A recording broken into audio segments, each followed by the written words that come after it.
በተለይ ኢትዮጵያውያን እድሜ ልካችንን እኮ ለመኖር ስንዘጋጅ እኮ ነው የምንሞተው። ታውቃላችሁ?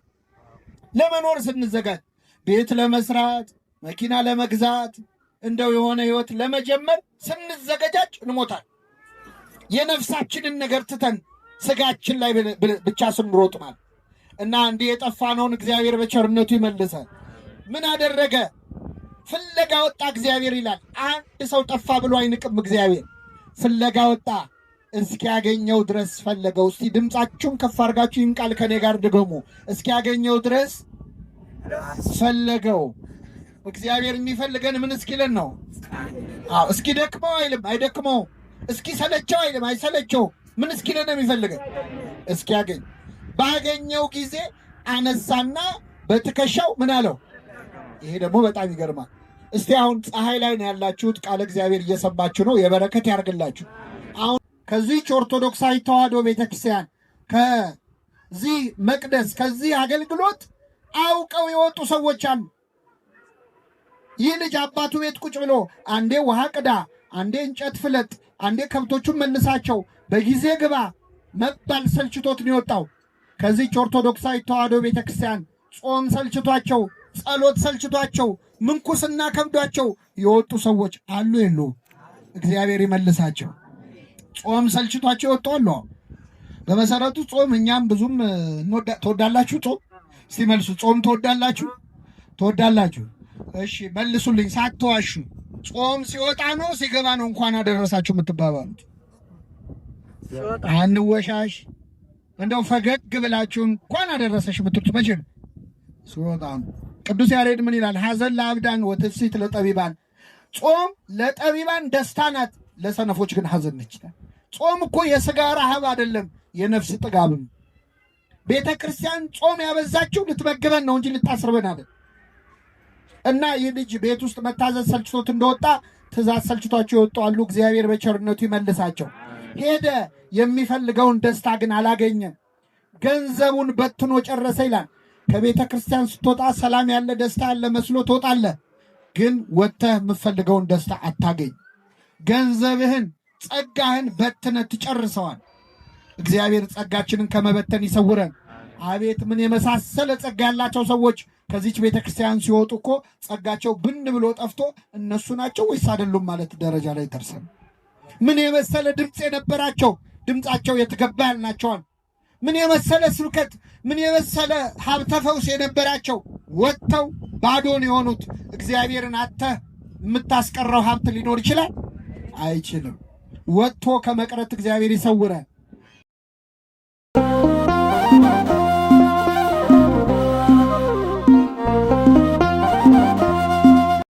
እናማት በስመ አብ ወወልድ ወመንፈስ ቅዱስ አሃዱ አምላክ አሜን።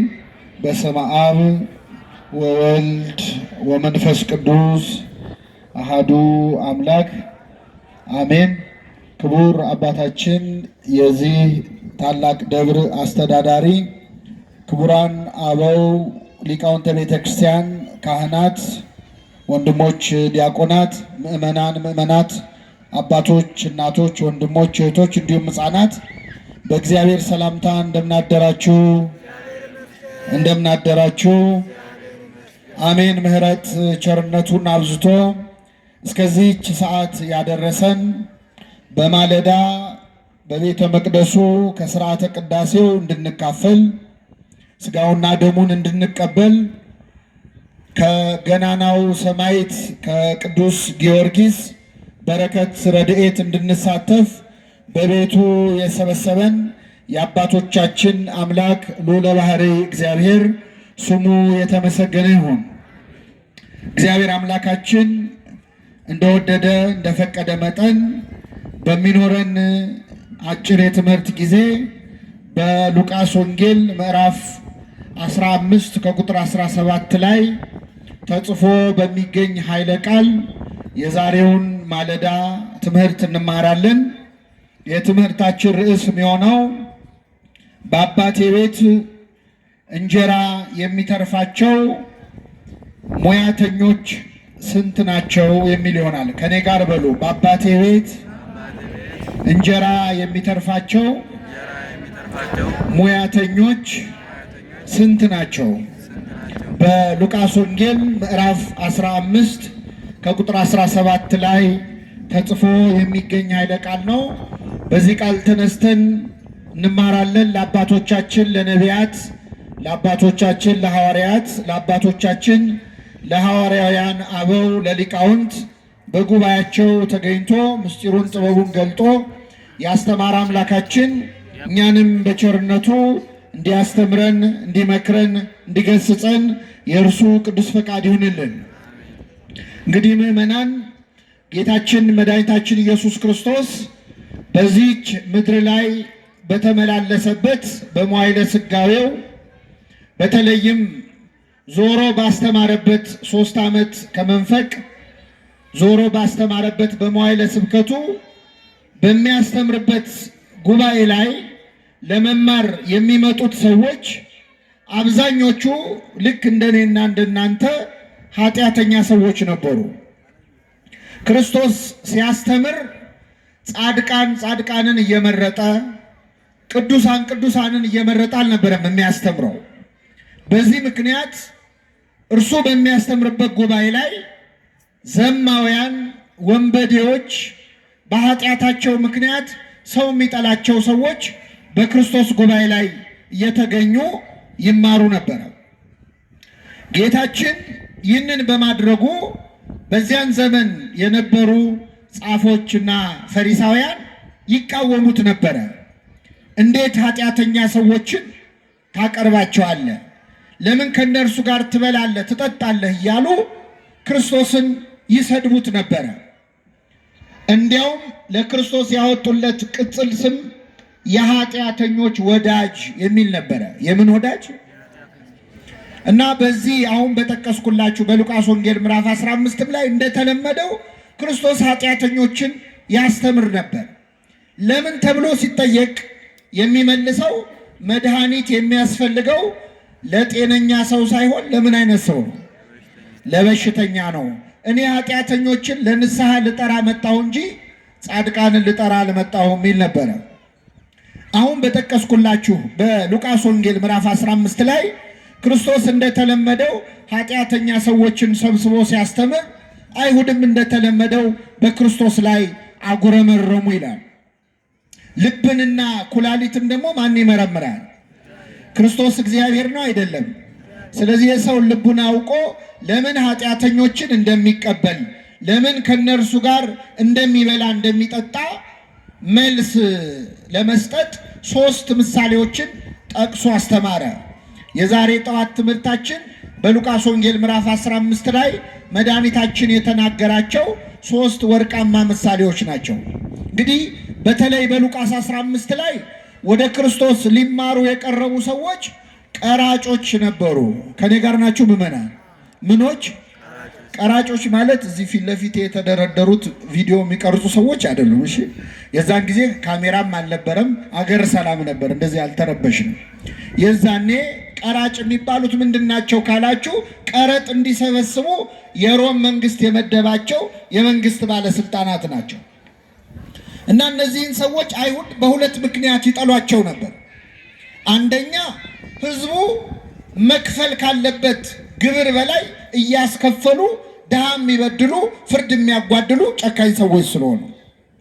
ሁለተኛ በዛን ዘመን እስራኤላውያን በሮማውያን ቅኝ አገዛዝ ስር ነበሩ። ስለዚህ ቀረጥ የሚከፈለው ግብር የሚከፈለው ለሮማውያን ነበረ። ይህንን ለጠላት የሚከፈል ቀረጥ ደግሞ የሚሰበስቡት እነዚህ ቀራጮች ነበሩ። ስለዚህ እንደ ባንዳ ሰው ወይም ሀገሩን እንደ ካደ ሰው በጣም በአይሁድ ዘንድ የተጠሉ ነበሩ። መድኃኒታችን ኢየሱስ ክርስቶስ ደግሞ ይግረማችሁ ብሎ ከ12ቱ ሐዋርያት አንዱን ማቴዎስ ራሱ ቀራጭ ነበረ፣ ሐዋርያ አድርጎታል ማለት። ስለዚህ በጣም ሲበሳጩበት ክርስቶስ ኃጢአተኞችን እንደሚቀበል ለመናገር 3 ምሳሌዎችን አስተማረ። የመጀመሪያው ምሳሌ እንደዚህ ይላል። አንድ ሰው 100 በጎች ነበሩት ይላል። እረኛ ነው። በጎች አሰማርቶ ቀኑን ሙሉ ሲጠብቅ ነው ያለው እና ይህ እረኛ 100 በጎች ነበሩት። ቀኑን ሙሉ ፀሐይ ሲመታው በግ ሲጠብቅ ከዋለ በኋላ ማታ ወደ ቤት ገብቼ እስቲ አረፍ ልበል ብሎ እነዚያን 100 በጎች እየነዳ ወደ ቤቱ ሲመለስ ከ100 በጎቹ መካከል አንድ በግ እንደጎደለ አስተዋለ ይላል። ከ100 በግ አንድ ሲጎድል ስንት ይቀራል? ምዕመናን ሂሳብ ላይ ችግር አለ። ስንት ይቀራል?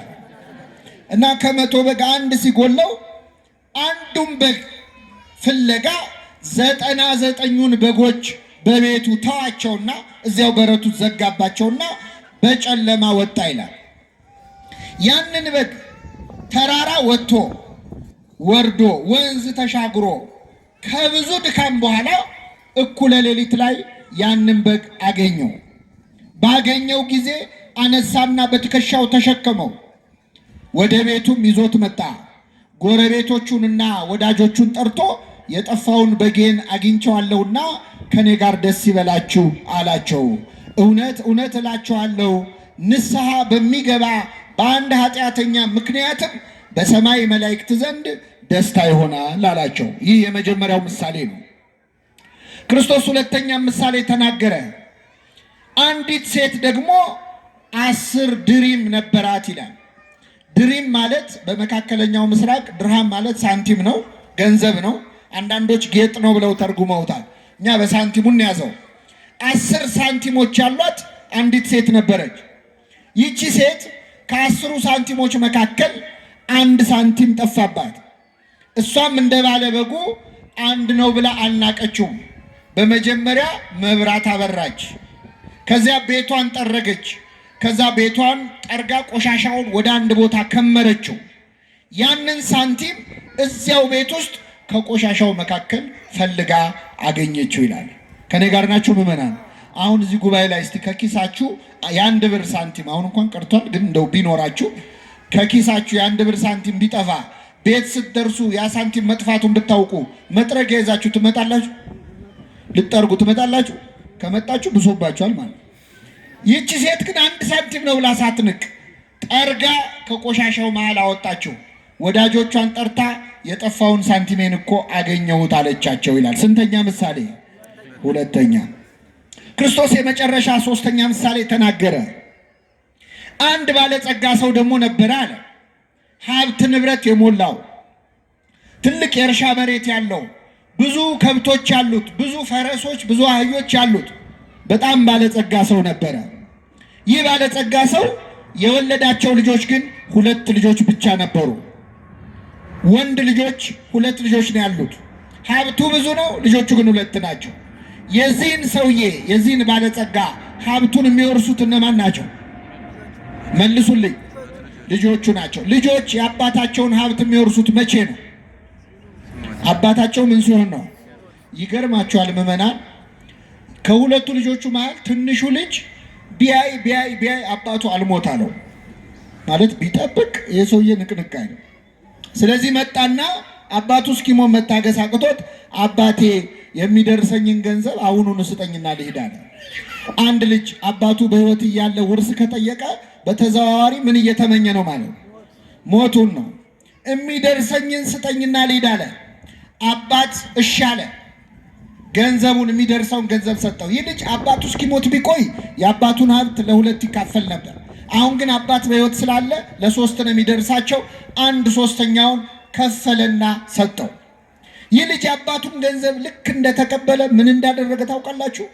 ብን ብሎ ከዛች ሀገር ጠፋ፣ ወደ ሩቅ ሀገር ሄደ ይላል። በነገራችን ላይ እግዚአብሔር የማይሰጠን ለምን እንደሆነ ታውቃላችሁ? ሲሰጠን እንደምንጠፋ ስለሚያውቅ ነው። አሁን በጣም ብዙ ሰው እንደው መድኃኔዓለም ውዬ የምገባበት አንድ ነገር ብቻ ስጠኝ አደራህን ብሎ ይለምናል። ሲሰጠው ግን ይጠፋል። ይህ ልጅ አባቱን ገንዘብ ይዞ ወደ ሩቅ ሀገር ሄደ። ሄዶ በአጭር ጊዜ የአባቱን ገንዘብ በትኖ ጨረሰው። መቼስ ያለፋህበት ገንዘብ እኮ ለማጥፋት ቀላል ነው አይደለ? ስለዚህ ካገኘው ጋር በልቶ ካገኘው ጋር ጠጥቶ በአጭር ጊዜ አባቱን ገንዘብ በትኖ ጨረሰው። ገንዘቡ አለቀ። ገንዘቡ ሲያልቅ ደግሞ ጓደኞቹም አለቁ። መቼስ ገንዘብ ሲኖረንና ሳይኖረን የወዳጆቻችን ቁጥር እኩል ነው አይደለም። አብረው የሚበሉ የሚጠጡት በሙሉ ተለዩት፣ ባዶ እጁን ቀረ። ልክ ገንዘቡን ሲጨርስ ደግሞ ምን መጣ መሰላችሁ? እዛ ሀገር ላይ ታይቶ ተሰምቶ ማያውቅ ረሃብ ተነሳ። ከፍተኛ ረሃብ ተነሳ። ይህ ልጅ ወይ ቤት አልሰራ ወይ ንብረት አላፈራ፣ ባዶ እጁን ቀረ።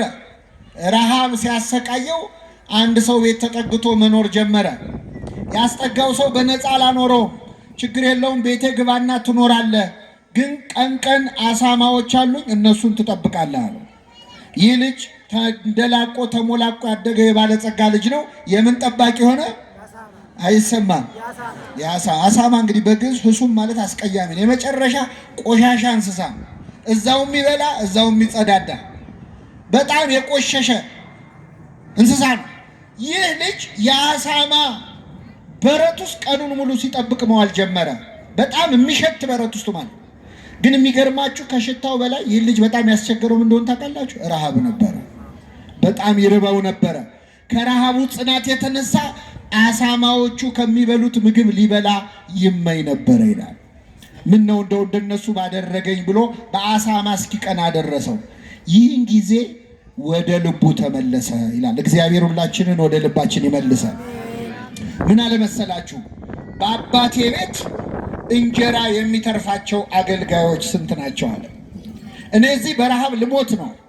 እኔ እዚህ የአሳማ ምግብ እያየው የጎመጀው ነው። በዚህ ሰዓት በልተው ጠጥተው ጠግበው ለውሻ የሚሰጡ በልተው ጠግበው ምግብ የሚደፉ የአባቴ ቤት ሙያተኞች ስንት ናቸው? ስለዚህ አሁኑኑ ተነስቼ ወደ አባቴ ሄዳለሁ። እንዲህ እለዋለሁ፣ አባቴ ሆይ በሰማይና በፊት በደልኩ። በሰማይ እናት አባትን አክብር ባለ በእግዚአብሔር ፊት በአንተም ፊት በደልኩ። ከእንግዲህ ወዲህ ልጅህ ተብዬ ልጠራ አይገባኝም። ቤቱ ውስጥ ካሉት አገልጋዮች እንደ አንዱ አድርገኝ እለዋለሁ አለ። ተነስቶም ወደ አባቱ መጣ ይላል። ከኔ ጋር ናችሁ ምዕመናን? እግዚአብሔር ከሁላችን ጋር ይሁን። አባቱም ገና ከሩቅ ሳለ አየውና አዘነለት። ገና ብቅ ሲል ሲያየው አዘነለት። ወደ እርሱ ሮጠና አቀፈና ሳመው። ልጁም አባቴ ሆይ ልጅ ልባል አይገባኝም አለ። አባት ግን ገና ከአፉ ተቀብሎ ከሁሉ የተሻለ ልብስ አምጡና አልብሱት፣ ለጣቱ ቀለበት ለእግሩ ጫማ ስጡት፣ የሰባውን ፍሪዳ አምጡና እረዱለት፣ እንብላ ደስ ይበለን። ይህ ልጄ ሞቶ ነበር ሕያው ሆኗል፣ ጠፍቶ ነበር ተገኝቷል አለ።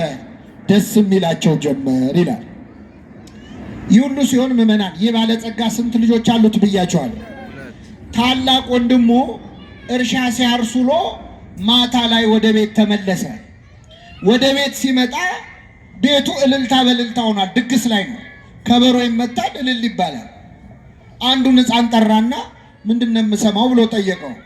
አይ ወንድም መጥቶ አባት የሰባውን ፍሪዳ አርዶለት ነው አለ። ተቆጣ፣ ሊገባም አልፈለገም ይላል። አባቱም ወጥቶ ለመነው ይላል። መከረኛ አባት የጠፋው ልጅ ሲመጣ ቤት ውስጥ ያለው ደግሞ አልገባም አለ። ኧረ እባክህ ግባ አለው። አልገባም፣ እኔ እስከ ዛሬ እንደ ባሪያ ተገዝቼልሃለሁ። እንደምን ተገዝቼልሃለሁ? ካዘዝከኝ ያልፈጸምኩት አንድም ነገር የለም። ነገር ግን ለእኔና ለጓደኞቼ በግ እንኳን አርደ ብሉ ብለህን ታውቃለህ? ፍየል እንኳን አርዳ ብልተህን ታውቃለህ? ዛሬ ግን ገንዘብህን ከጋለሞቶች ጋር በልቶ ይሄ ልጅህ ሲመጣ አለ። ይሄ ምንህ ሲመጣ አይሰማም? ምኑ ነው ለሱ? ይህ ወንድሜ አይደለም ያለው። ይሄ ልጅህ ሲመጣ ፍሪዳ አረድክለት፣ ስለዚህ አልገባም አለ። አባት ግን ምን አለው? ልጄ ሆይ አንተ እስከ ዛሬ ከኔ ጋር ነበርክ። የእኔ የሆነ ሁሉ የማን ነው? ያንተ ነው። ነገር ግን ይህ ወንድምህ ሞቶ ነበር ሕያው ስለሆነ፣ ጠፍቶ ነበር ስለተገኘ ደስ ሊለን ሐሴትም ልናደርግ ይገባናል አለው ይላል። ስለ ቃሉ አምላካችን ስም የተመሰገነ ይሁን። ስንት ምሳሌዎች ነገርኳችሁ ምዕመናን። መጀመሪያ የጠፋው ምንድን ነው? ጅብ ነው። ሁለተኛው ሳንቲሙ ላይ ነቃ አላችሁ፣ ምንድን ነው? ሁለተኛው ምንድን ነው? ሶስተኛው ሰው ነው። የሚገርማችሁ የሉቃስ ወንጌል ምዕራፍ 15 አሁን ያነበብነው መድኃኒታችን ኢየሱስ ክርስቶስ ከተናገራቸው ምሳሌዎች ሁሉ እጅግ ወርቃማው ምሳሌ ነው። የሌሎች ምሳሌዎች አክሊል ነው፣ ዘውድ ነው። እንደውም አንዱ ሊቅ ምን አለ? መጽሐፍ ቅዱስ ቢጠፋ ራሱ ይህንን ምዕራፍ ወስዶ መጽሐፍ ቅዱስን ድጋሚ መጻፍ ይቻላል ይላል። እዚህ ውስጥ በጣም ብዙ ትምህርት አለ። ምስጢረ ሥላሴ አለ፣ ምስጢረ ሥጋዌ አለ፣ ምስጢረ ቁርባን አለ፣ ምስጢረ ትንሣኤ አለ፣ ነገረ መላእክት አለ፣ ብዙ ነገረ ድህነት አለ። ሁሉን ለመማር ጊዜያችንም እውቀታችንም አይፈቅድልንም። እኔ እንደው አንድ ክርስቲያን ከአምላኩ ከእግዚአብሔር ተለይቶ እንዴት ይጠፋል የሚለውን ብቻ ልንገራችሁ። የመጀመሪያ ላይ የጠፋው በግ ነው፣ እንስሳ ነው። ሁለተኛ የጠፋው ዕቃ ነው። ሶስተኛ የጠፋው ምንድን ነው? ሰው ነው። ሰው ሆነን ከአምላካችን ተለይተን ልንጠፋ እንችላለን? አንችልም? እንችላለን በኃጢአት። አንዳንዴ ደግሞ ኃጢአታችን ሲበዛ ከሰውነት ክብር ወርደን እንደ እንስሳ የምንሆንበት ጊዜ አለ እኮ አይደለም? ሰው ክቡር ሆኖ ሳለ አያውቅም እንደሚጠፉ እንስሳት መሰለ እንደሚል ማለት። አንዳንዴ ደግሞ ሰው ከእንስሳም ያንሳል። በእውነት ባለንበት ዘመን እኮ ሰው ከእንስሳ ያነሰበት ዘመን ነው አይደለም? አዎ። እንስሳት የማያደርጉትን ነገር ሰዎች እያደረጉት ነው። ጆሮ የሚከብድ ዜና እንሰማለን በየቀኑ፣ ለጆሮ ጭው የሚያደርግ። እንስሳ እንስሳን አይበላም፣ ሰው ግን ሰውን እየበላ ነው። ስለዚህ ከሰውነት ክብር ወርደን እንደ ዕቃ ልንሆን እንችላለን። እግዚአብሔር ምን አደረገ? ይህ ሰውዬ ይህ ባለ ታሪክ የጠፋበትን በግም ፈለገው፣ ሰውንም ፈለገው፣ ዕቃውንም ፈለገው። እንደ ሰው ብትጠፉ እፈልጋችኋለሁ፣ እንደ እንስሳ ብትሆኑም እፈልጋችኋለሁ፣ እንደ ዕቃ የማትጠቅሙ ብትሆኑ ምን እላችኋል? ይፈልገናል። እግዚአብሔር ሁላችንን ይፈልገን። ፈላጊውን ስታዩት መጀመሪያ ላይ እረኛ ነው። ሁለተኛው ላይ ሴት ነው፣ እናት ነው። ሶስተኛው ላይ አባት ነው። የሁላችን አባት ማን ነው? ምዕመናን አይሰማም? አባታችን እሱ ነው። ኢትዮጵያዊ ሊቅ ቅዱስ ያሬድ ደግሞ ኧረ አባት ብቻ አይደለም ይላል። አንተ አቡነ ወአንተ እምነ፣ አንተ አባታችን ነህ፣ አንተም እናታችን ነህ። እግዚአብሔር እናትም ነው አባትም ነው። ታላቁ ሊቅ አለቃ ኪዳነ ወልድ ክፍሌ ደግሞ አይ የለም እግዚአብሔር እናት አባታችን ብቻ እንኳን አይደለም አያታችንም እሱ ነው ይላሉ። ምናችን? ለምን? እግዚአብሔር በመጽሐፍ ቅዱስ ራሱን በዶሮ በወፍ መስሎ ይናገራል። ዶሮ ጫጩቶቿን ከቅፎቿ በታች እንድትሰበስብ እኔ እናንተን ሰበስባችኋለሁ ይላል። ከኔ ጋር ናችሁ ምዕመናን? እስቲ መልሱልኝ። ዶሮ ለጫጩት እናት ናት ወይስ አያት ናት? መልሱ እንጂ። ሰሚት ዶሮ የለም እንዴ? ለነገሩ ከሱፐር ማርኬት እየገዛችሁ ረሳችሁታል።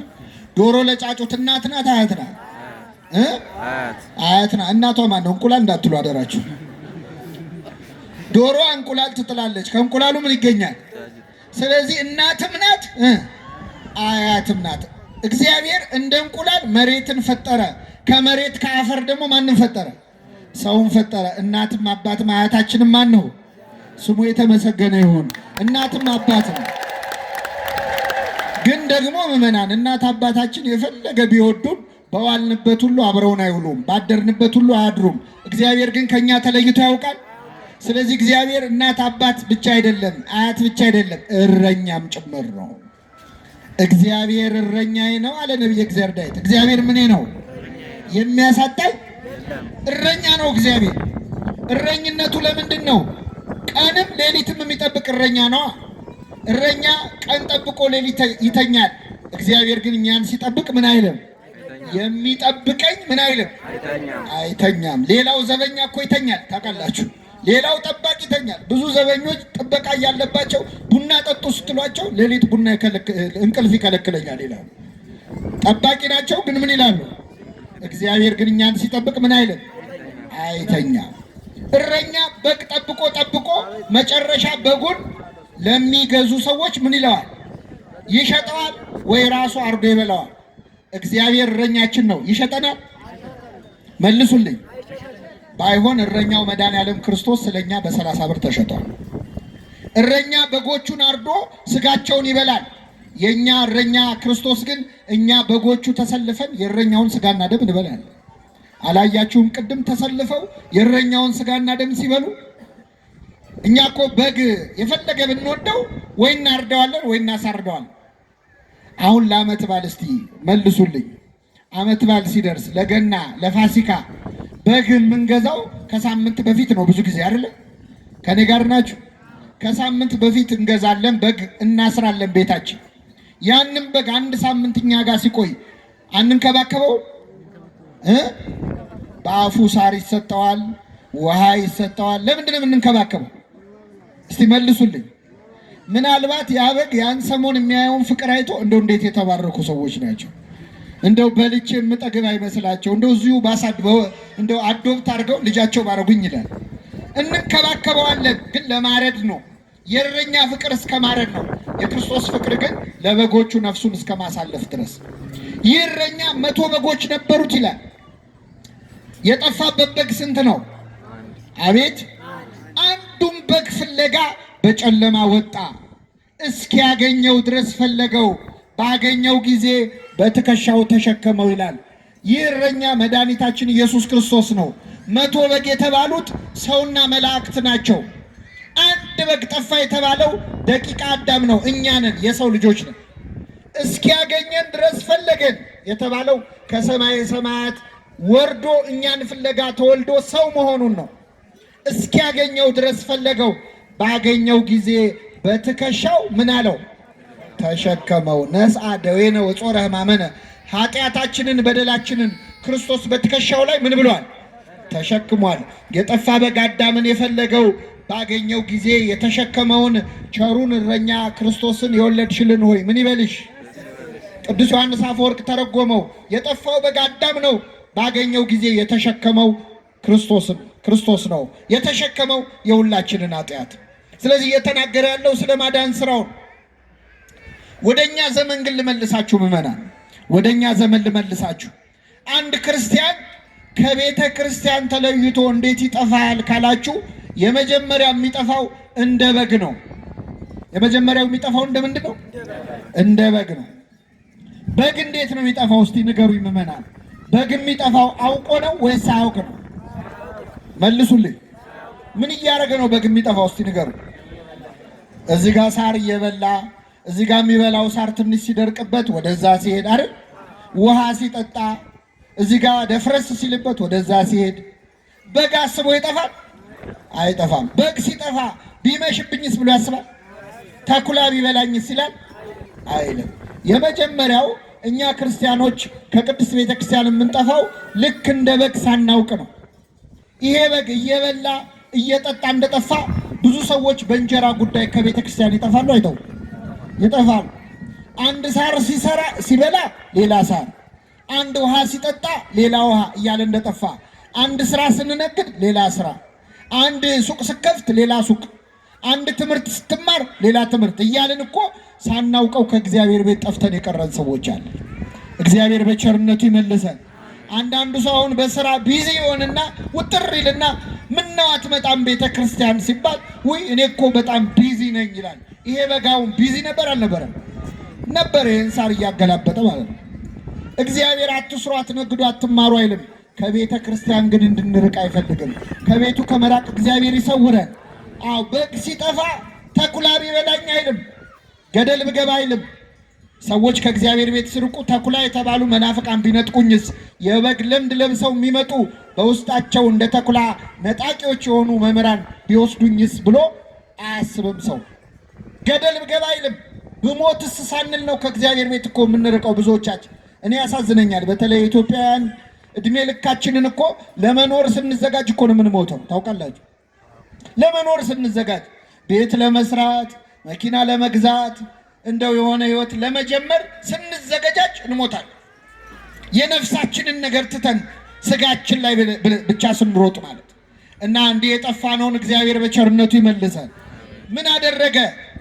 ፍለጋ ወጣ እግዚአብሔር ይላል። አንድ ሰው ጠፋ ብሎ አይንቅም እግዚአብሔር። ፍለጋ ወጣ፣ እስኪያገኘው ድረስ ፈለገው። እስቲ ድምጻችሁን ከፍ አድርጋችሁ ይህን ቃል ከኔ ጋር ድገሙ። እስኪያገኘው ድረስ ፈለገው። እግዚአብሔር የሚፈልገን ምን እስኪለን ነው?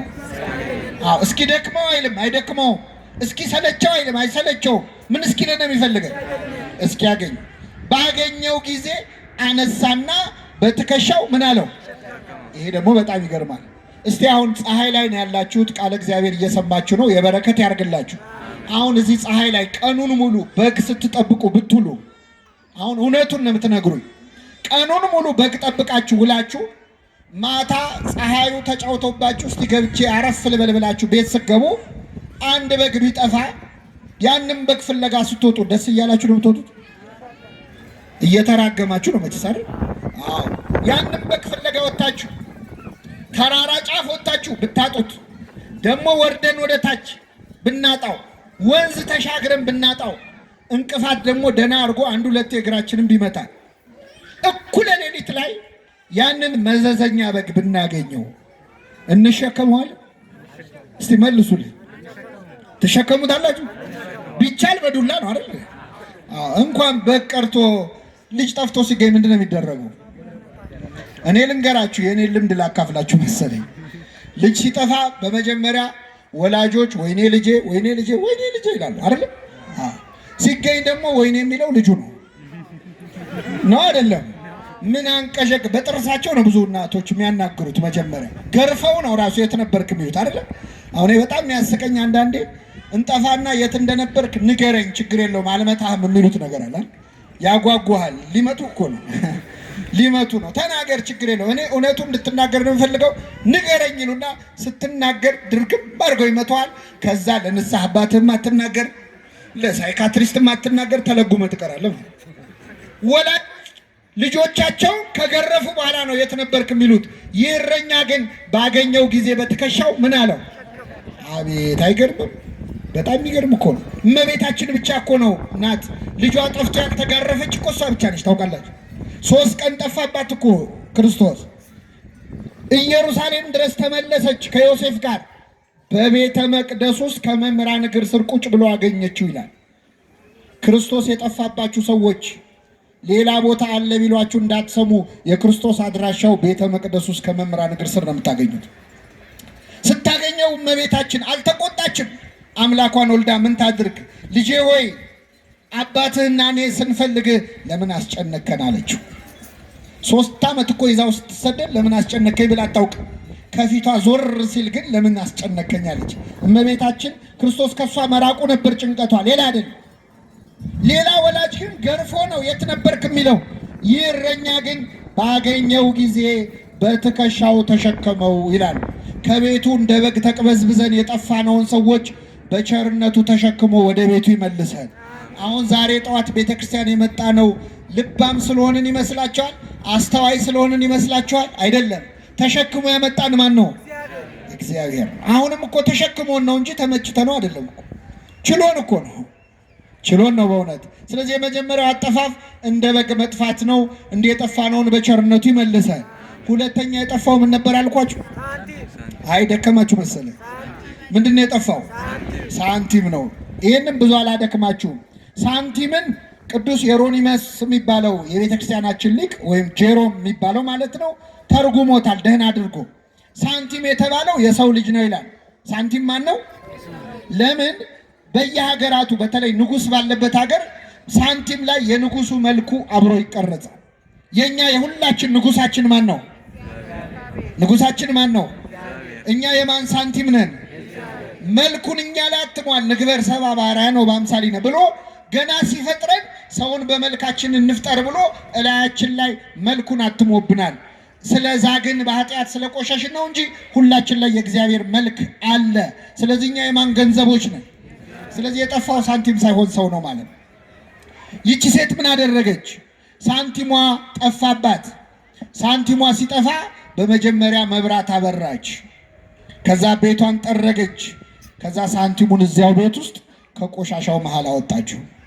በጉ ከቤተ ክርስቲያን የጠፉ ሰዎች ናቸው። ሳንቲሙስ ምንድነው ካላችሁ፣ ይህ ሳንቲም ጠፍቷል፣ ግን ያለው ቤት ውስጥ ነው። ቤት ውስጥ ነው ያለው፣ ግን ምን ብሏል? ጠፍቷል። ሁለተኛ የጠፋ የሚባለው ምን እንደሆነ ታውቃላችሁ? ቤተ ክርስቲያን ውስጥ ሆኖ የጠፋ ሰው ነው። አሁን እኛ ብዙ ጊዜ የጠፉ ሰዎች ሲባል ቅዳሴ የማያስቀድሱ፣ ሰዓታት የማይቆሙ፣ ማህሌት የማይቆሙ፣ ሰበካ ጉባኤ የማይከፍሉ፣ ሰንበቴ የማይጠጡ፣ እንዲህ ጠዋት የማይገኙ፣ ጉባኤ የማይካፈሉ ይመስሉ። እሱ ምድብ አንድ ጠፊዎች ይባላሉ። እነሱ ምን ይባላሉ? ምድብ አንድ ነው። ምድብ ሁለት ማን እንደሆነ ታውቃላችሁ? ቤተ ክርስቲያን ውስጥ ሆነን የጠፋን ሰዎች ነው። እንዳንፈለግ እዚህ ያለ ነው። ሰዓታት የምንቆመው እኛ፣ ማህሌት የምንቆመው እኛ፣ የምንቀድሰው እኛ፣ የምናስቀድሰው እኛ፣ ሰበካ ጉባኤው እኛ፣ ዘማሪው ሰባኪው እኛ። ጠፉ ተብለን እንዳንፈለግ ማለት ነው። አለን እንዳይባል ደግሞ ቆሻሻ ውስጥ ነው ያለነው። ቆሻሻ ኃጢአት ውስጥ፣ ቆሻሻ ክፋት ውስጥ፣ ዘረኝነት ውስጥ፣ ጥላቻ ውስጥ። አሁን እግዚአብሔር እኮ ጨነቀው በእውነት እንዳያስወጣን እንዳይተፋን ፈጥሮናል። እንዳይውጠን ደግሞ ለብ ብለናል። በራድ ወይም ትኩስ ብትሆን መልካም ነበር፣ እንዲያው ለብ ስላልክ ከአፌ ልተፋ ነው ይላል። እንደዚህ ከመጥፋት እግዚአብሔር በቸርነቱ ይሰውረን። አያችሁ፣ እዚህም ሆኖ መጥፋት አለ ለካ። እንደኔ እዚህ እንደቆምኩት ቃሉን ቆሞ እየሰበኩ መጥፋት አለ፣ እያስተማሩ መጥፋት አለ። እና ቤት ውስጥ ሆኖ መጥፋት በጣም አስቸጋሪ ነው። ሌላውን እያስተማሩ ንስሐ ግቡ እያልን ንስሐ ማንገባ፣ ታረቁ እያልን ቂመኞች። ከኔ ጋር ናችሁ ምእመናን? ጥሩምባ ነፊ ታውቃላችሁ? ታውቃላችሁ አታውቁም? ጥሩምባ ነፊ ቀብር አይገኝም ይባላል። ብዙ ጊዜ ጥሩምባ ነፊዎች ድብልቅልቅ አድርገው በጠዋት ሰፈሩን በጥብጠው እነሱ ቀብር ላይ ይገኛሉ? አይገኙም። መናገር እንጂ መቅበር አይችሉም። የጥሩምባ ነፊ ህይወት ያለን ሰዎች አለን። ሌላውን ንስሐ ገባ ምንል፣ እኛ ግን ማንገባ። ሌላውን ታረቅ ምንል፣ እኛ ግን ቂመኞች። ልክ እንደ መርፌ አሁን ብዙ ቀዳዳ ይሰፋል፣ እላዩ ላይ ግን አንድ ቀዳዳ አለች። እሷን ይሰፋል? አይሰፋም። መርፌ የሆንን ሰዎች አሉ። የሰው ቀዳዳ ስንሰፋ ምንል ማለት ወይ ደግሞ እንደ መቋሚያ አሁን ብዙ ሰው ተደግፎት ይቆማል። እሱ ቆሞ ያውቃል? መልሱልኝ። ማቆም እንጂ መቆም አይችልም። እንደዚህ ያለ ህይወት ያለንን እግዚአብሔር በቸርነቱ ይማረን። ምን አረገች ሴቲቱ? መብራት አበራች ይላል። ምንድነው መብራት? ቃሉ ነዋ። ሕግህ ለመንገዴ መብራት ነው ለእግሬም ብርሃን ነው ይላል። ቤት ውስጥ ሆነን ለጠፋን ሰዎች የሚያበራው መብራት ቃሉ ነው። አበራች። ቤቷን ጠርጋ ያንን ሳንቲም ከቆሻሻው መሃል አወጣችው። እግዚአብሔር ሁላችንንም ከያለንበት ቆሻሻ ውስጥ ያውጣል። አሁን አንዳንድ ሰው እኔ ለማልለወጠው ነገር ቤተክርስቲያኑ ቢቀርብኝ ይሻላል ይላል። እኔ ሄጄ ኃጢአቴን ነው የምጨምረው ባልሰማ ይሻላል ይላል። እንደዚህ አትበሉ ምእመናን። የፈለገ ብንበድል የፈለገ ብንቆሽሽ ከቤተክርስቲያን መራቅ የለብንም። ምክንያቱም እግዚአብሔር አንድ ቀን ከቆሻሻው መሃል ፈልጎ ያወጣል። ሁላችንን ያውጣል። አወጣችሁ ይላል። እዚህ ላይ እኔ አንድ ነገር ልጨምርላችሁ። አንዳንዴ ቤተክርስቲያን ውስጥ ጥሩ ሰው አለ፣ ደግሞ መጥፎ ሰው አለ። የለም? መልሱ እንጂ ምን እንደማያውቅ ትሆናላችሁ። ቤተክርስቲያን ውስጥ ጥሩ ካህን አለ፣ ክፉ ካህን አለ። የለም? ቤተክርስቲያን ውስጥ ጥሩ ሰባኪ አለ፣ ክፉ ሰባኪ አለ። ሁሉም አለ። እና አንዳንድ ሰው እንደኔ አይነቱ እንደው ቤተክርስቲያን ውስጥ ክፉ ሰው ሲያይ እንደው መድኃኔዓለም እንደው ምን አለ እንደው ቤትህን ብታጸዳ፣ እንደው እንደዚህ አይነቶቹን ሰዎች ጠርገ ብታስወጣቸው ምን አለ የሚል ሰው አለ። እየሰማችሁ ነው ብላችሁ አታውቁም? እንላለን። ምን ነው ቤትህን ብታጸዳ እንላለን። በመጀመሪያ እግዚአብሔር ቤቱን ካጸዳ እኛንስ ይለቀናል? መልሱልኝ። አዎ፣ ጽዳት ከተጀመረ አንተንም ነው የሚያስወጣ አይደል እንዴ? ወይስ ሐሳቡን ያቀረበው ሰውዬ ቆይ ይባላል? ቅዱስ ዮሐንስ አፈወርቅ ያለውን ከኔ ጋር በሉ። ቤተክርስቲያን አይ ደከማችሁ መሰለኝ ላቆመው ነው። በሉ እስኪ ቤተክርስቲያን ሐኪም ቤት ናት እንጂ ፍርድ ቤት አይደለችም። ቤተክርስቲያን ምንድነች? ቤተክርስቲያን ሐኪም ቤት ከሆነች እኛ ምንድነው? ምን ታካሚ ትላላችሁ? በሽተኞች ነን። አታሳምሩት እንጂ እየቆረብን ከሆነ ታካሚዎች ነን። ንስሐ እየገባን ከሆነ ታካሚዎች ነን። አለዚያ ግን ምንድነው? አይሰማም። አሁን የዛሬው ሰባኪ ደግሞ በጠዋት መጥቶ በሽተኛ ለን እንዳትሉ። እኔም በሽተኛ ነኝ። በነገራችን ላይ እኔም በሽተኛ ነኝ። ታዲያ በሽተኛ ከሆንክ ለምን ቆመህ ትሰብካለህ ካላችሁ፣ በሽተኞችም እኮ ሆስፒታል ውስጥ ትንሽ ሲቆዩ እንደ ዶክተር ያደርጋቸዋል እኮ አይደል? ነው አይደለም? የእነሱም መርፌ ለሌላ ሰው ያዛሉ እኮ። እና አሁን እኛ ትንሽ ቀድመን የገባን በሽተኞች ነን። እግዚአብሔር ሁላችንንም ይማረን። ስለዚህ በሽተኛ ለበሽተኛ እንደሚያዝን ኃጢአተኛ ለኃጢአተኛ ማዘን አለበት። አሁን እኛ ችግሩ ምን መሰላችሁ? እኛ የምንሰራውን ኃጢአት ራሱ ሌላ ሰው ሲደግመው በጣም ነው የምንናደደው። ኮፒራይቱ ምን ይሁን አላውቅም። እኛ የምንሰራውን ኃጢአት ሰው ሲደግመው ደስ አይለንም። እኔ ቀላል ምሳሌ ልስጣችሁ። አሁን እዚህ ጉባኤ መሀል እየተማራችሁ መሀላችን ያለ አንድ ሰው ሞባይል ቢጮ ስልኩ ቢጮ ምን ትላላችሁ? አይ እንደው ሰው ምን አለ እንደው ቤተክርስቲያን መጥቶ እንኳን ስልኩን ስነ ስርዓት አይሲዝም እንደው እንላለን። የኛ ስልክ ከጮኸ ግን የሥራ ጉዳይ አስቸኳይ የቤተሰብ ጉዳይ። አይገርም? በጣም ይገርማል እኮ። ብዙ ሰዎች በነገራችን ላይ በእንዲህ አይነት ነገር ነው ከቤተክርስቲያን የሚሸሹት። እና አብረን የሰራውን ኃጢአት እንኳን እኮ እንተዛዘባለን። እርስ በርስ የምንፈርደውን ያህል ስላልፈረደብን ስሙ የተመሰገነ ይሁን። ስለዚህ ምን አለ ቅዱስ ዮሐንስ አፈወርቅ? በሽተኞችን የሚያክሙባት ሐኪም ቤት ናት ቤተክርስቲያን። አንዱ ለአንዱ ማዘን ያለብን ናት እና ጠርጋ አስወጣ አይባልም። ይህ ሳንቲም ተጠርጎ ቢሆን ኖሮ ይገኝ ነበር እንዴ? አይገኝም። የተገኘው የት ስላለ ነው? ቤት ውስጥ ስላለ ነው። ሁላችንም በቤቱ ያጽናን። አንዳንድ ሰው ደግሞ ቤተ ክርስቲያን ውስጥ ክፉ ሰው ሲያይ ሰበብ ፈልጎ የሚወጣ ሰው አለ። ሁለተኛ አልመጣም የሚላል። እኔ የአባ ገሌን መስቀል አልሳለምም የሚሉ ሰዎች አሉ። መስቀሉ የማን ነው? የእግዚአብሔር ነው። የክርስቶስ መስቀል አንድ ኃጢአተኛ ካህን ቢይዘው ይረክሳል? አይረክስም። ካህኑ ይቀደስ ካልሆነ እንኳን ካህን ሰይጣን ቢይዘው አይረክስም። እና አንዳንድ ሰው ሰበብ ነው የሚፈልገው። ቄሱ እንዲያረገ ዲያቆኑ እንዲያደረገ እያለ ከቤተክርስቲያን መውጣት ነው የሚፈልገው። ከኔ ጋር ናችሁ? አሁን እየተማርን ከላያችን አውሮፕላን ሲመላለስ ነበር። እንደው ያርግልንና ለሁላችን እንደው እዚህ ያለው ህዝብ በሙሉ በአንድ አውሮፕላን ተጭኖ ኢየሩሳሌም ቤት ደስ ይላችኋል አይላችሁ? ያርግልን እና አሁን እንደው በረራው ላይ እንውሰዳችሁ። እየሄድን እያለ አውሮፕላኑ ላይ ምግብ ምናምን የሚያቀርቡ የሚያስተናግዱ ሰዎች አሉ አይደል? አውሮፕላን ውስጥ እንደው ቢገላምጧችሁ ቢያመናጭቋችሁ እዛ አውሮፕላን ውስጥ ወራጅ አለ ትላላችሁ? መልሱልኝ። አንጀት እያረረ ቁጭ ነው የምትለው አይደል? አዎ፣ በረራው እስኪጠናቀቅ ቁጭ ትላለህ። ቤተ ክርስቲያን እንደ አውሮፕላኑ ናት። ምዕመናን የምትወስደን ወደ መንግስተ ሰማያት ነው። አስተናጋጆቹ እኛ አገልጋዮቹ ነን። የእኛን ጸባይ አይታችሁ ወራጅ አለ አትበሉ ባካችሁ። ሁላችንን መንግስተ ሰማያት ለማረፍ ያብቃል። ወደ መጨረሻው ልምጣላችሁ። ሶስተኛ የጠፋው ሰው ነው። መጀመሪያ የጠፋው በግ ነው። ከእግዚአብሔር ቤት የራቁ ሰዎች ናቸው። ሁለተኛው ሳንቲም ነው። ቤት ውስጥ ሆነን ያለን መስሎን የጠፋን ሰዎች ነን። ሶስተኛው ልጅ ነው። የአባቱን ገንዘብ ስጠኝ ብሎ አውቆ የጠፋ ነው። ከዚህ ኦርቶዶክሳዊ ተዋሕዶ ቤተክርስቲያን ከዚህ መቅደስ ከዚህ አገልግሎት አውቀው የወጡ ሰዎች አሉ። ይህ ልጅ አባቱ ቤት ቁጭ ብሎ አንዴ ውሃ ቅዳ፣ አንዴ እንጨት ፍለጥ፣ አንዴ ከብቶቹን መልሳቸው፣ በጊዜ ግባ መባል ሰልችቶት ነው የወጣው።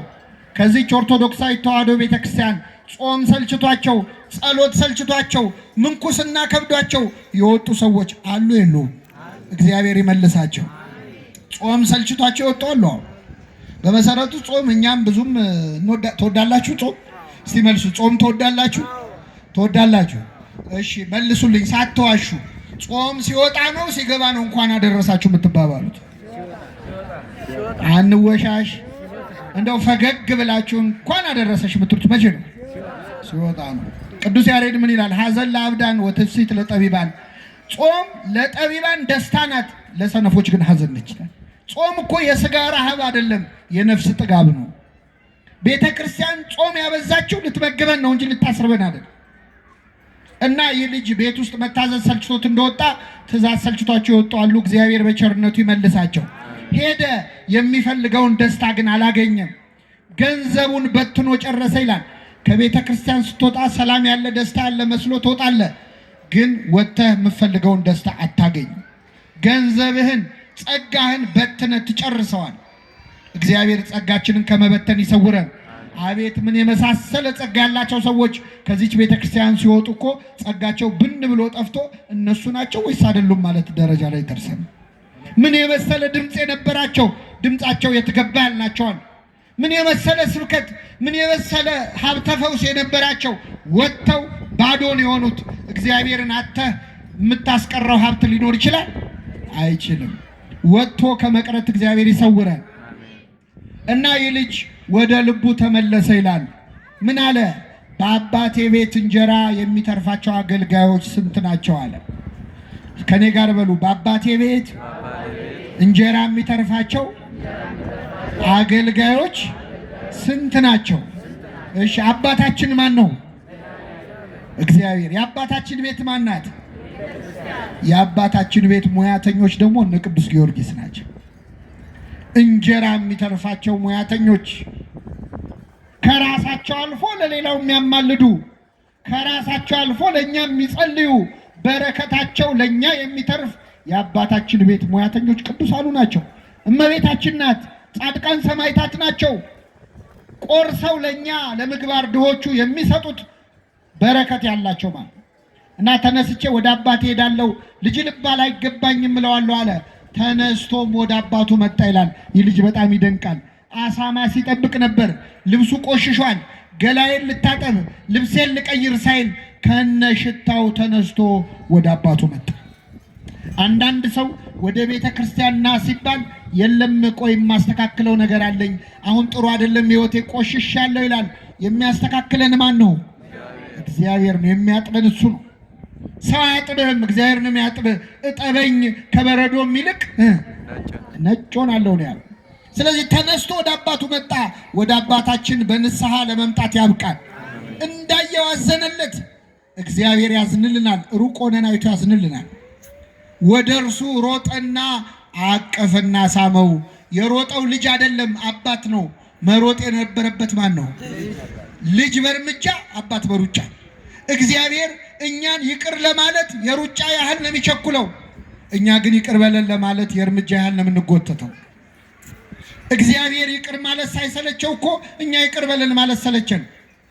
እሱ ምህረት ማድረግ ሳይሰለቸው እኛ ማረን ማለት ሰለቸን። ሮጠና አቀፈና ሳመው። የራበው ለምግብ የጠማው ለመጠጥ እንደሚቸኩል ክርስቶስ ይቅር ለማለት ይቸኩላል ይላል አባ ጊዮርጊስ ዘጋስጫ። አቀፈና ሳመው።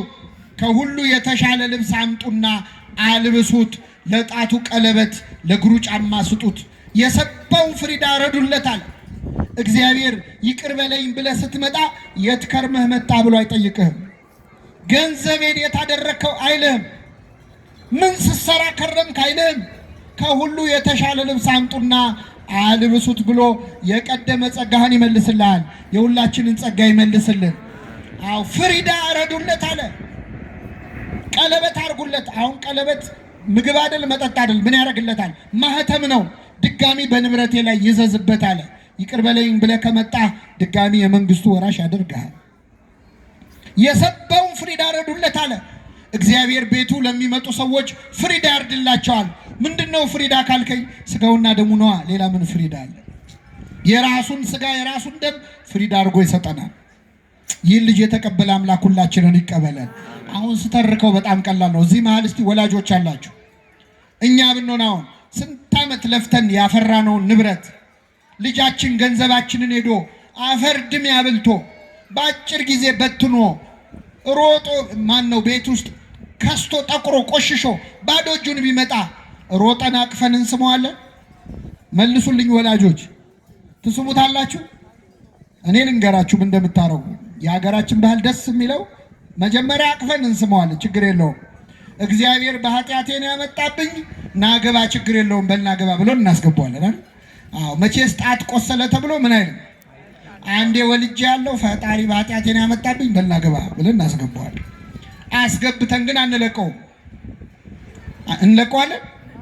እንጀራ በበላ ቁጥር እኔ ከፈጣሪ ያገኘዋለሁ ብዬ ነው እንጂ እንዳንተማ ቢሆን ብለን እንደው ምን ነው ባልገባው እስኪን ድረስ በነገር እንተገትገዋል።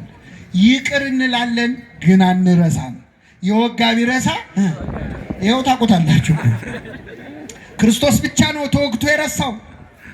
እዚያው መስቀል ላይ ገና ሚስማሩ ከእጁ ሳይወጣ የሚያደርጉትን አያውቁምና ገና እኮ ሚስማሩ እጅ ውስጥ ነው ያለው። ገና እኮ ልቡ ድረስ እየሰማው ነው ሾው። እኛ ግን አንረሳም። የዛሬ 10 ዓመት የበደለንን ሰው ሲቆይ የረሳሁልሽ መሰለሽ ለምን ነው? ይቅር ካለ የሚረሳማ ብቻ ነው። የሁላችንን ኃጢአት ይርሳል። የመጨረሻው ነጥብ ታላቅ ወንድሙ እርሻ ሲያርሱሎ ማታ መጣ።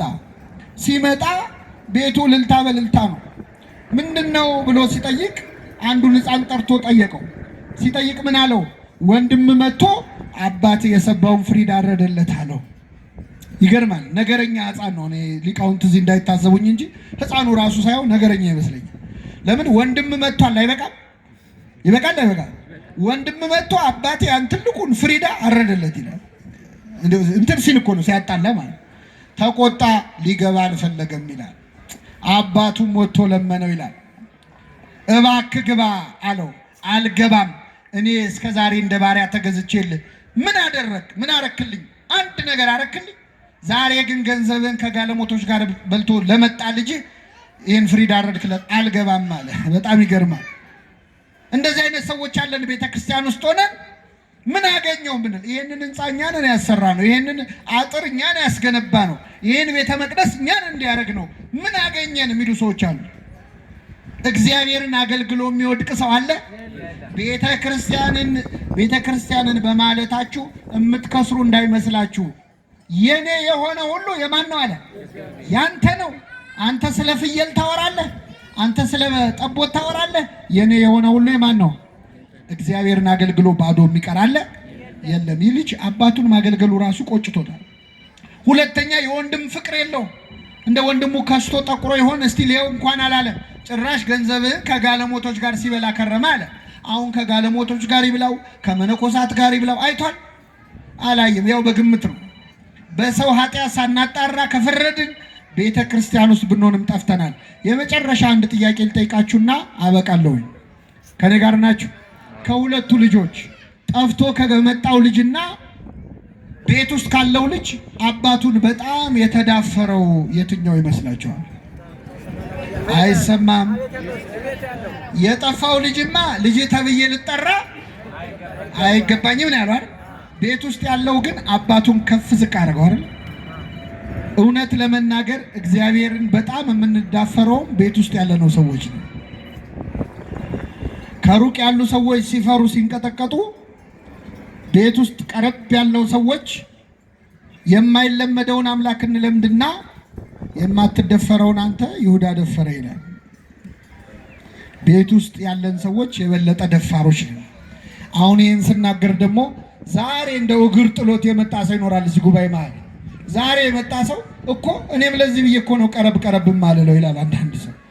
እኔ አላልኩም። እሺ ቤተክርስቲያን ቀረብ ማለት መጥፎ ነው አላልኩም።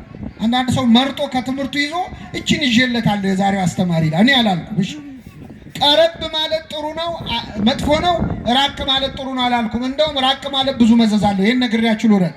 ክርስቶስ ሊሰቀል አንድ ቀን ሲቀረው ሐሙስ ማታ ደቀ መዛሙርቱን ሰበሰባቸውና እንደሚሞት ነገራቸው። ሲነግራቸው ከደቀ መዛሙርቱ መካከል ለእምነትም ለክደትም ለጥያቄም ለመልስም ፈጣን አለ። ቅዱስ ጴጥሮስ ተነሳና እንዲህ አለ። ጴጥሮስ ጌታ ሆይ በሉ እስኪ ሌሎች ሁሉ ቢክዱ እኔ አልክድህም። ይሄ ንግግር ጥሩ ነው ጥሩ አይደለም? ጥሩ ነው። ሌሎች ሁሉ ቢክዱ እኔ አልክድህም ጥሩ ነው። ያጠፋው ምንድነው? ሌሎች ሁሉ ምን ቢሉ እኔ ከሌሎች ምን ያልኩ ነኝ? የተሻልኩ ነኝ ብሎ ራሱን ከፍ አደረገ። ርቱ ሃይማኖት የተባለ የቤተክርስቲያናችን ሊቅ በ13ኛው ክፍለ ዘመን ምን ይላል? ጴጥሮስ ሆይ እኔም አልክድህም ወንድሞች የማይክዱህም ብትል ምን አለበት? አንተ ግን ራስህን ብቅ እነሱ ዝቅ አረግ። ስለዚህ እነሱ ሳይክዱት አንተ ካድከው ይላል። ይህን ጊዜ ጌታ ዶሮ ሳይጮህ ስንቴ ትክደኛለህ? ኧረ በፍጹም ምን ሲደረግ ሶስቴ እኔ አላረገውም ማለት ተገዘተ ጴጥሮስ። አሁን ይገርማቸዋል። ጌታን ለመያዝ ወደ ጌቴሴማኒ የመጣው ሰራዊት 10,000 ወታደር፣ አንድ ጭፍራ ማለት 10,000 ሲመጡ ጴጥሮስ ጌታን ለማስጣል ፈልጎ ሰይፍ አነሳ። በእውነት ቅዱስ ጴጥሮስ በረከቱ ይደርብን። ጌታን በጣም ስለሚወደው ነው እንጂ ምንም እኮ እሱ ችሎታ የለውም። 58 ዓመቱ ነው በዛ ጊዜ። በ58 ዓመቱ ጌታውን ሊያስጥል ሰይፍ አነሳና ውጊያ ጀመረ። እስቲ ሰው እንደው አንድ ጥይት ይዞ ጦር ሜዳ ይሄዳል? ጴጥሮስ ግን ፍቅሩ እኮ ነው። አንድ ሰይፍ ይዞ ውጊያ ጀመረና የሊቀ ካህናቱን ባሪያ የማልኮስን ጆሮውን ቆረጠው።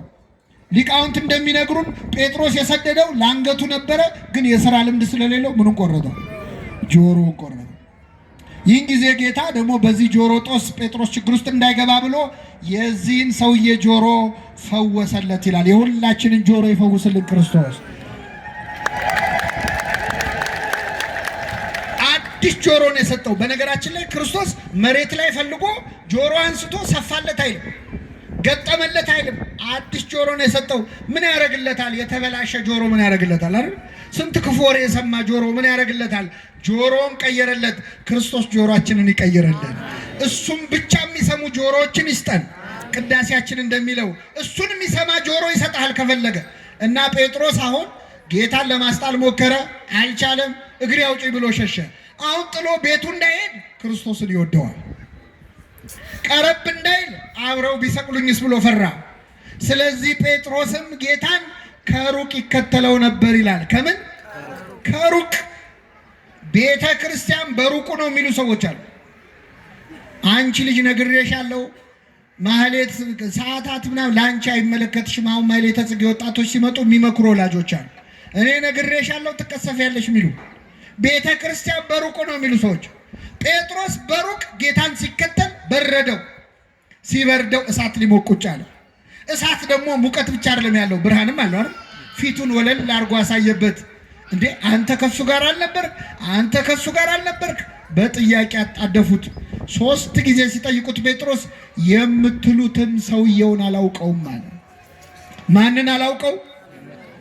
ሰውየውን አላውቀውም አለ። ክርስቶስን ሰውየው ከሚያስብል ፈተና ይሰውራችሁ። አይገርም? አንተ የሕያው እግዚአብሔር ልጅ ነው ያለውን ክርስቶስ ሰውየው አለ። ከቤተ ክርስቲያን ራቅ ስትሉ ምዕመናን ይበርዳችኋል። ለማህበራዊ ኑሮ፣ ለስራ፣ ለትምህርት አብረዋችሁ የሚውሉ ሰዎች ጋር እሳት መሞቅ ትጀምራላችሁ። አንቺ ኦርቶዶክስ አይደለሽ፣ አንተ ኦርቶዶክስ አይደለ ብለው በጥያቄ ያጣድፈዋል።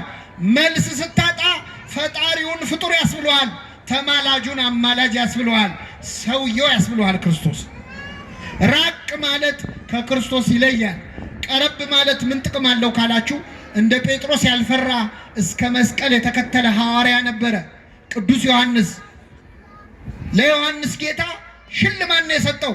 እንደዚህ ደፍሮ እስከ መጨረሻው ከተከተለኝማ ትልቅ ሽልማት ይገባዋል አለ። ምድር ላይ ወደር የሌለው ሽልማት ሸለመው። ይቺ ሽልማት ማናት? እነኋት እናትህ።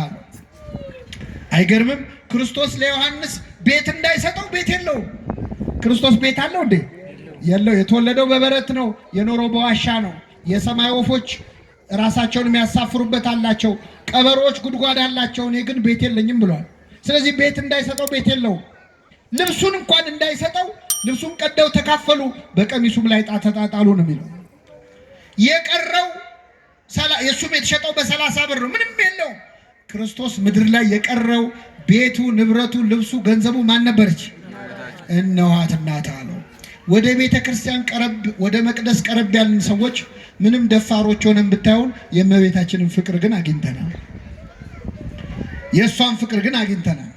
እና ምዕመናን አሁን የተማርነው ለጠቅላላ እውቀት አይደለም፣ ለንስሐ ነው። ይህን ትምህርት የምትሰሙ ሰዎች እዚህ መካከል እንደ በግ የጠፋ ሰው ይኖራል። በስራ በማህበራዊ ኑሮ ተወጥሮ ከቤተ ክርስቲያን የራቀ ሰው ይኖራል። ቤት ውስጥ እየተመላለሰ እንደኔን የጠፋ ሰው ይኖራል። ደግሞ ተጨርሶ ሊወጣ ከዚች ቤተ ክርስቲያን ከዚች ሃይማኖት ሊወጣ ጫፍ ላይ ያለ ይሆናል። ይህ ጥሪ የእግዚአብሔር ጥሪ ነው። ሁላችንም በቸርነቱ ይመልሰን። የሰማነውን ለንስሐ ያድርግልን።